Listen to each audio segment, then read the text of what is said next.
Hey, it's Jared with State of Tech. I have 5 tech gift ideas for those of you who are wanting to purchase something for the tech lover in your life.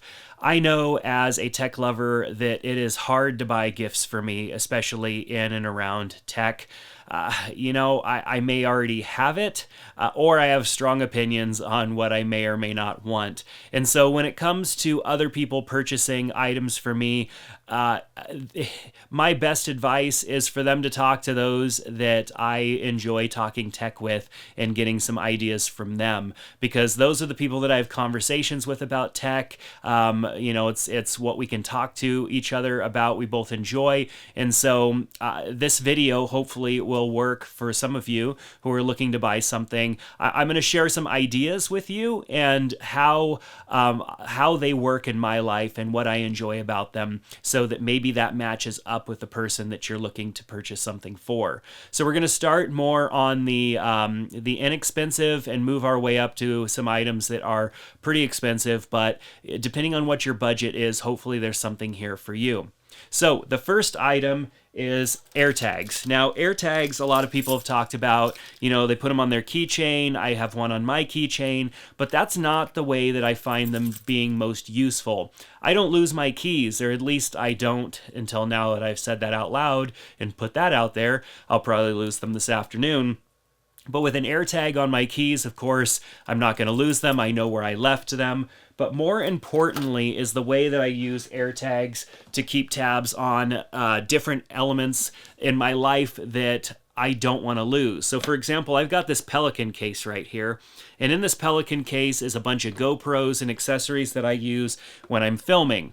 And so all of this stuff in here, I would not want to lose. This case would be easy to grow legs and walk off. So right behind the foam here, I have an AirTag that is attached to a little case that has an adhesive back, and that is a nice hidden tracking device within this case. So now, whenever I take this case and I'm traveling with it, which that is quite often, I'll travel with it. It's with me either on an airplane, or it's in some checked luggage, or it's in a rental car or something like that.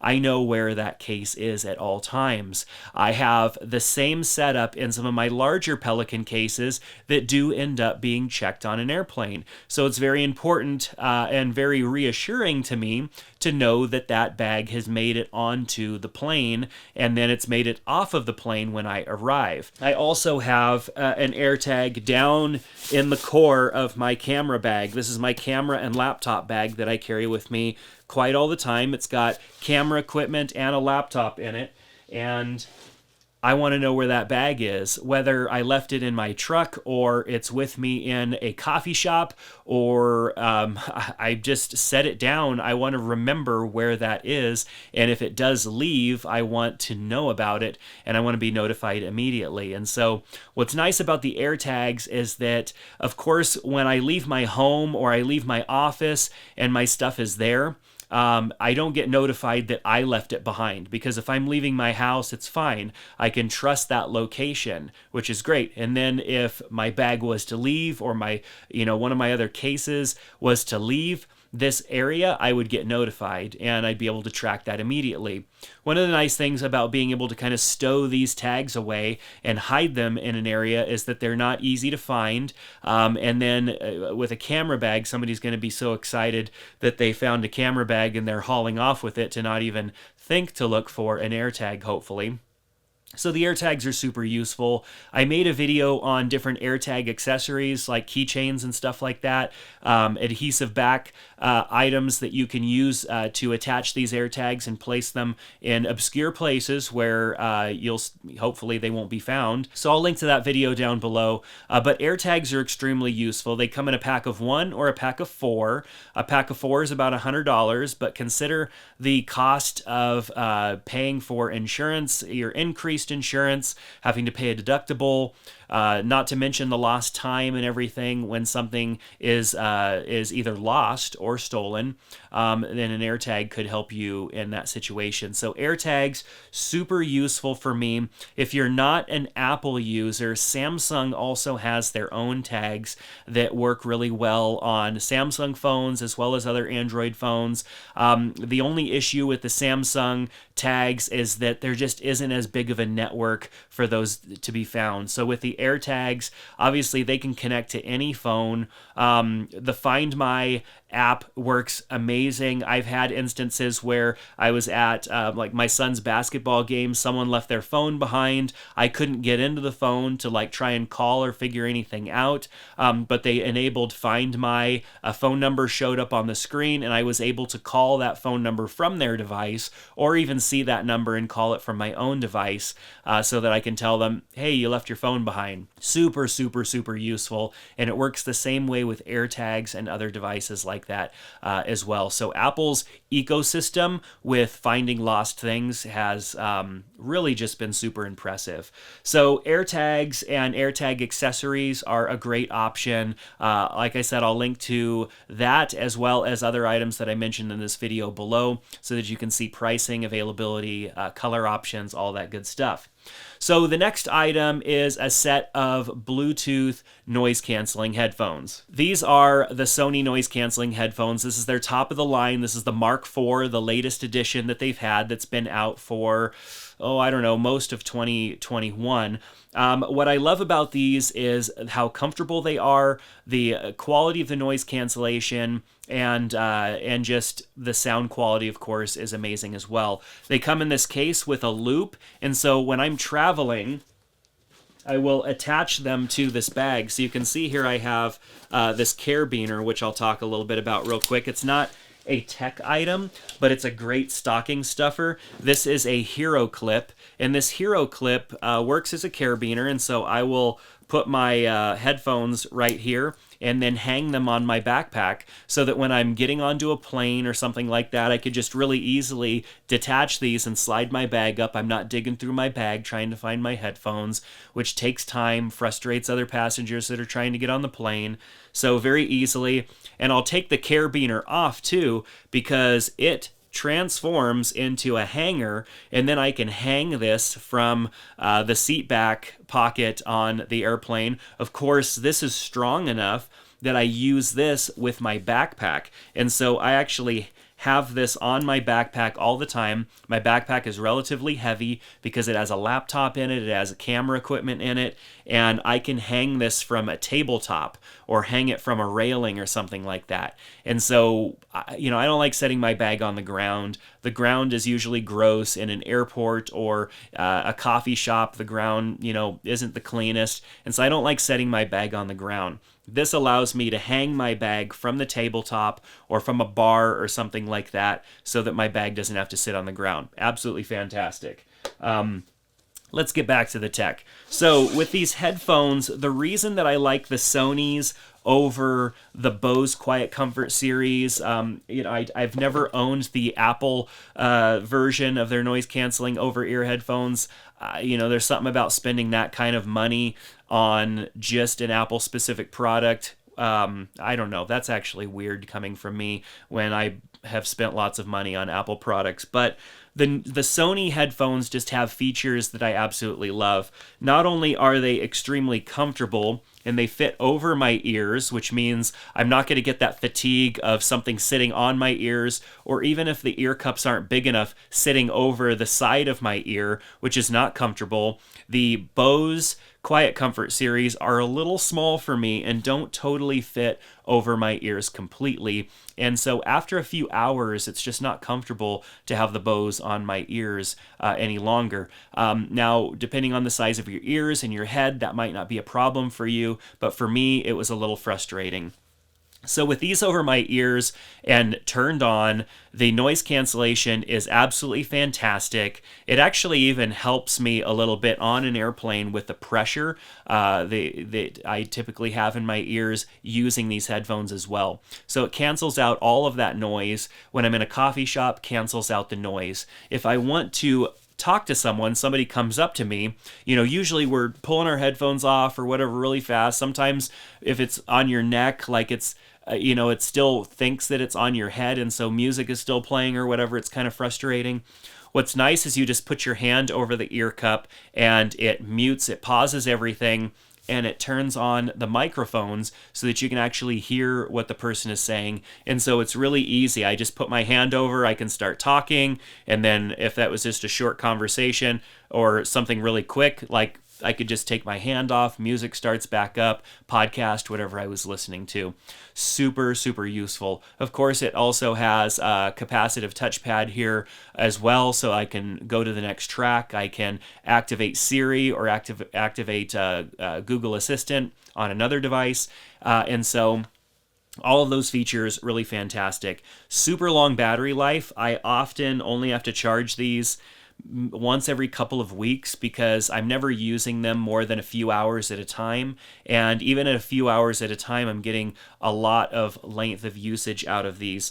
The audio quality, absolutely fantastic. The noise cancellation, unmatched. The other features, as well as just how comfortable these are to wear, make them the perfect headset. They are a little bit more expensive, but this is a headset that you can use for years to come. They're just extremely comfortable and easy to pair with multiple devices. I've paired these headphones with several phones, my watch, and just I don't even know if there's a limit to the amount of devices that you can pair, but I can pair these to multiple devices, and it's just really nice. So they come with the case as well, as I showed you a second ago. The case is really nice, keeps them nice and safe, and of course with that little hanger, I can hang them right on my backpack, and that thing bangs around all over the place and keeps my headphones safe. So the next item is the Oculus Quest 2, which I did not think I would be talking about VR stuff. I had some early VR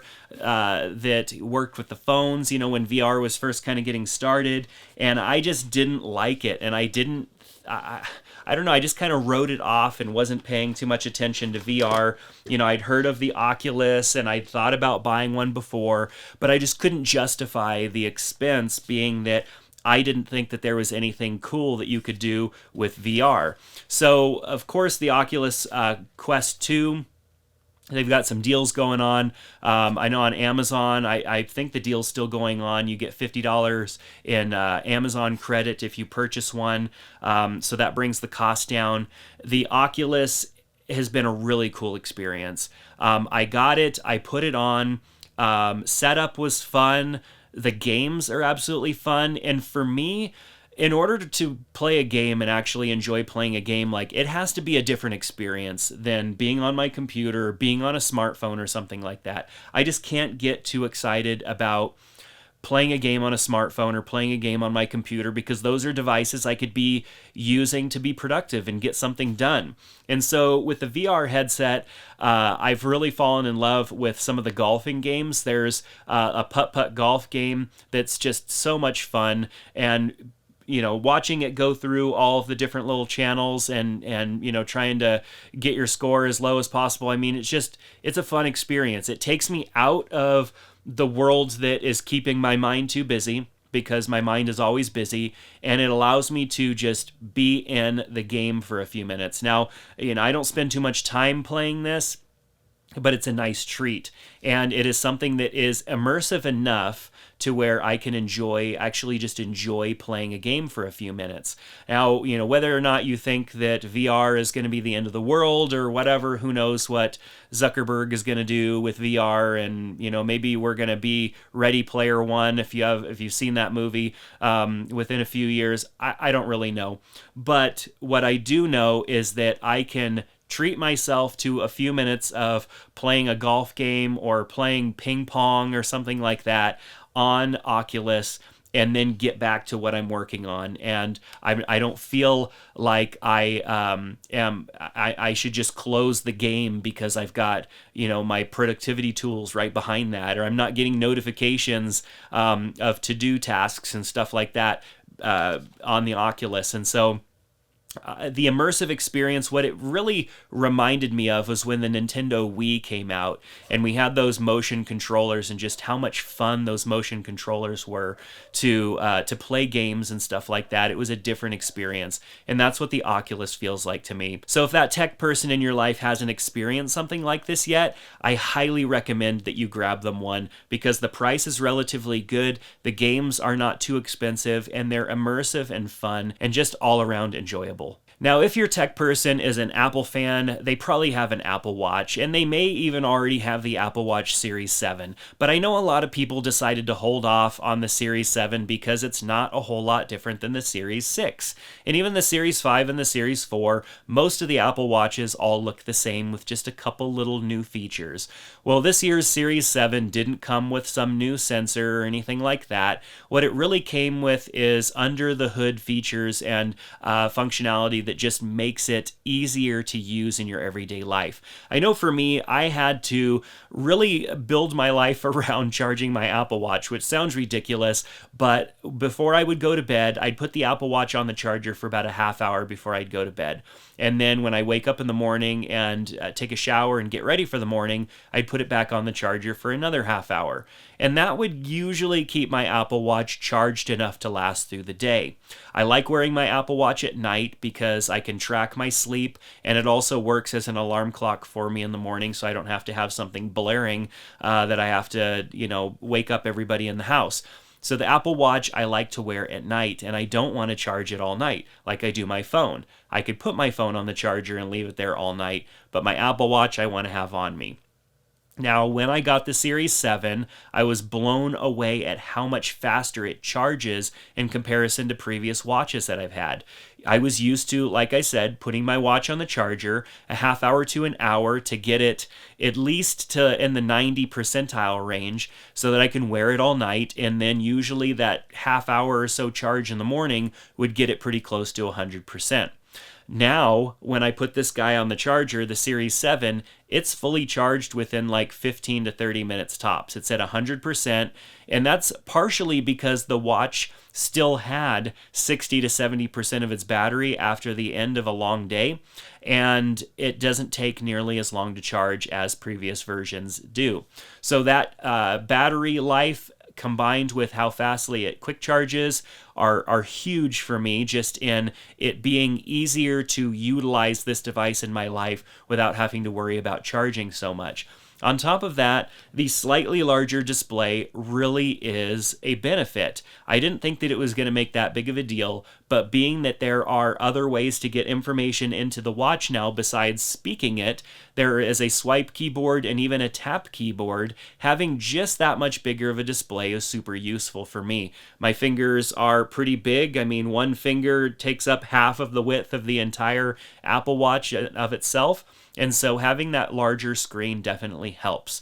So even though there aren't any new groundbreaking features, sensors and stuff like that in the watch, what it really has done has become a solution for the problems that we've experienced with Apple Watches of the past. Battery life, screen size, stuff like that, data entry, all of that stuff. So it is, yes, faster. It is, yes, a bigger screen and stuff like that. But really, just some of those frustrations that I've had with being an Apple Watch user have been squashed because of the improvements to the Series 7. Now, which Series 7 do you get? I have always, since Apple has come out with them, purchased the steel or titanium series because I wanted that sapphire crystal display, that harder glass. Well, this time, because there weren't a whole lot of upgrades, I thought to myself, Jared, just get the aluminum one. It'll be fine. You're not gonna damage it. You haven't broken an Apple Watch yet, and I've had every Apple Watch since the beginning, and I've never had any problems with them, except the very first one I did scratch and ding up a little bit because I think aluminum was like the only option.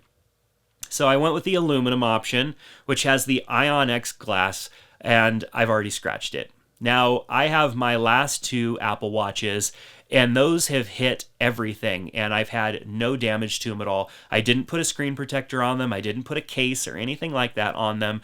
I would bang into doorknobs. I would hit all sorts of things, and no scratches, no signs of use on those Apple Watches. The aluminum one with the Ion X glass, It looks like I've been using it for years if you compared it to my other Apple Watches, and that's really frustrating to me. So I should have sprung for the steel or titanium, the upgraded versions that come with the higher quality glass. I should have done that, and I didn't. So I highly recommend either, if you're going to go with the aluminum, get a screen protector for it, or get a case that covers the entire face, including sides of the Apple Watch, because this is anodized aluminum, which means a good gouge, and you're going to see metal color instead of the black. So it'll look like you got a nice little silver gouge in the side of it. And then, of course, the glass just is not nearly as good as the high-end glass that comes on the more expensive Apple Watches. So consider that when deciding to make your purchase. I do like having the larger display, the 45 millimeter, absolutely fantastic. So lastly, we're going to talk about a camera, which is something I don't talk about super often on this channel, but I do have a camera specific channel called Gear and Light here on YouTube. I'll link to that down below.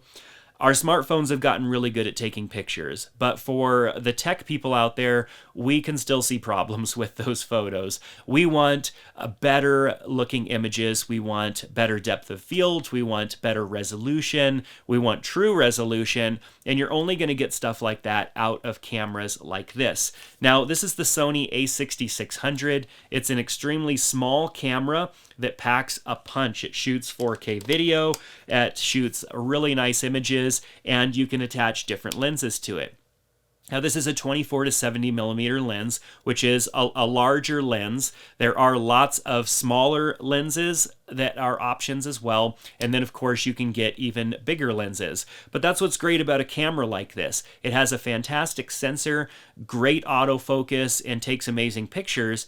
And you can start out with just the kit lens that comes with it, or you can adapt much higher end lenses, which will get you more zoom, focal length, and of course, the better quality glass that you put on a camera, the better quality image that you're going to get as well. And so if your tech lover has been considering a camera, or maybe, their smartphone just hasn't been cutting it for them, even though the iPhone 13, the Samsung Galaxy phones have great cameras, it still isn't working as well in lower light situations and darker situations. The photos are looking too grainy on the phones. The different features of the phones just aren't producing an image that you like. The a6600 is a fantastic camera. It's a bit pricey, so there are different versions. There are lower end versions like the a6100, which is still a great camera. A few less bells and whistles than this camera, but still a great camera all in all. So Sony makes great cameras. Of course, so does Canon, Nikon. There's a lot of great cameras out there, but I choose Sony primarily because their low light functionality has been great. Their lenses are absolutely fantastic, and they have a great upgrade path to going with more professional cameras should you choose that. The lenses, this lens right here is a full frame lens. It works on this camera, and of course it will work on a higher end camera as well. This camera will work with the crop sensor APS-C lenses as well as full frame lenses, and a lot of other platforms have problems with lens compatibility, and Sony has done a good job at making sure that their lenses work, even if you go and upgrade your camera further on down the road. So I know it's a lot of camera jargon. What it really comes down to is a camera like this is going to produce fantastic images. It's small, and of course if you get a smaller lens, it makes it even smaller. It's got great battery life. It connects to your smartphone to transfer images to your smartphone, and of course shoots to an SD card as well. So you could take that SD card out and put it in your computer, iPad, something like that, and transfer your images. I've got a lot more camera talk over on the Gear and Light channel, which I'll link to in the description. And what you could give them along with this camera is access to my free photography course called Ditch Auto, which helps you get out of automatic mode and start learning how to use the manual controls on your camera. If your tech person is new to the world of cameras, that course will definitely help them understand their camera and not make a camera like this be a frustration. A lot of people get cameras like this, they go out and take pictures and wonder why their pictures don't turn out that great. Well, it's because they don't understand the camera. In this free course that I have, make sure that you understand your camera so you can get fantastic images. So Sony a6600, this 24 to 70 millimeter f4 lens is a fantastic lens. Nice wide 24 millimeter, and then zoom into 70 millimeter to get in a little tighter. But there are so many lens options. I talk a lot about that over on the Gear and Light channel, so make sure to head on over there and subscribe as well. But that's going to do it for this video. Thanks so much for checking it out. I hope that it helped you make a decision in finding something tech related. None of these things are items that are so obscure that you've never heard of them before, but I wanted to explain how I utilize them and how I enjoy them in my life, so that maybe you can help make a decision for the tech lover in your life in buying a gift this holiday season. So links are in the description, and we can chat down in the comment section. If you have any questions, definitely head down there and let me know. But that's going to do it for today. Thanks so much, and I hope to see you back here in another one soon on State of Tech.